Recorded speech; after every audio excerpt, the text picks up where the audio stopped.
Барлықтарыңызға сәлем достар. Бүгін сүзбелі печеньенің рецептімен бөліспекшімін. Ешқандай жұмыртқасыз осындай дәмді печенье жасауға болады.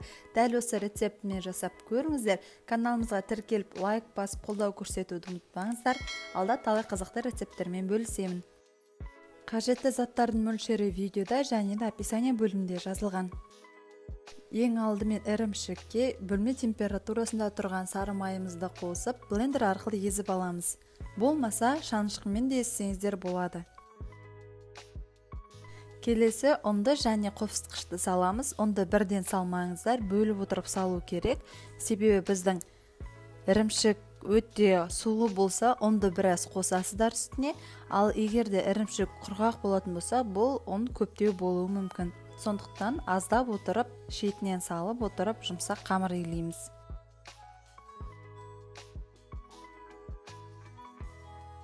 Мінекей бізде осындай қолға жабысқақ, жұмсақ қамыр дайын болды.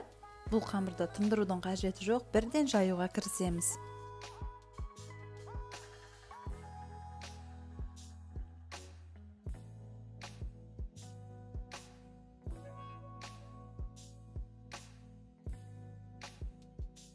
Екі жақ бетіне аздап ұн сеуіп отырып, жаюға кірісіңіздер. Біздің үстелімізге бұл қамырымыз жабысып қалмауы керек.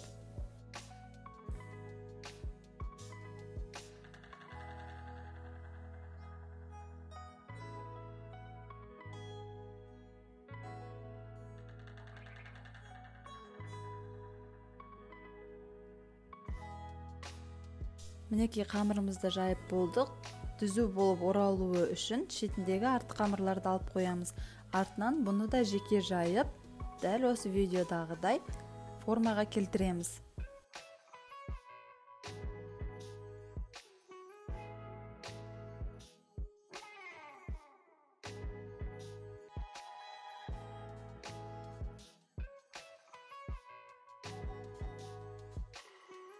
Келесі осы қамырдың үстіне қантымызды біркелкі сеуіп шығамыз, бүкіл жеріне жеткілікті қылып, және де оның үстіне кокосовый стружкамызды тағы да сеуіп шығамыз.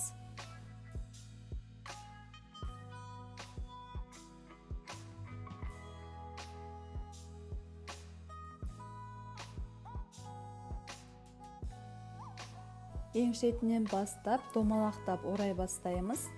Бұл қамырды мен 3 бөлікке бөліп домалақтап орадым. Өйткені өте қалың домалақ болса, бұл печеньенің ортасы піспей қалуы мүмкін. Сондықтан өте қалың емес, көз мөлшерімен 3 бөлікке бөліп жасадым.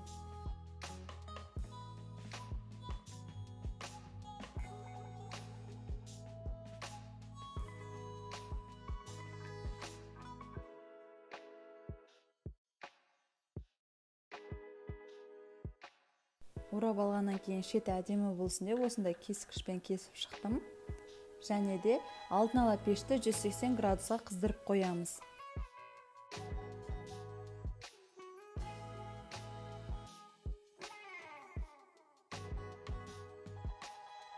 Формамызға пергамент қағазының үстіне осы печеньямыздың барлығын қойып шығамыз. 180 градуста 20-25 минут аралығында пісіріп аламыз. Бетіне ештеңе жақпай, духовкаға сала беріңіздер. Печеньенің беті өзі қызарып пісетін болады.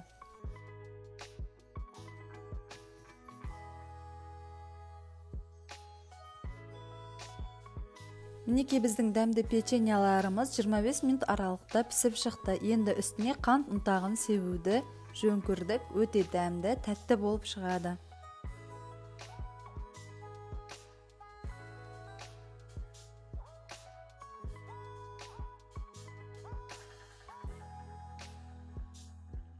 Осылай ыстық күйінде сепсеңіздер өте дәмді болады.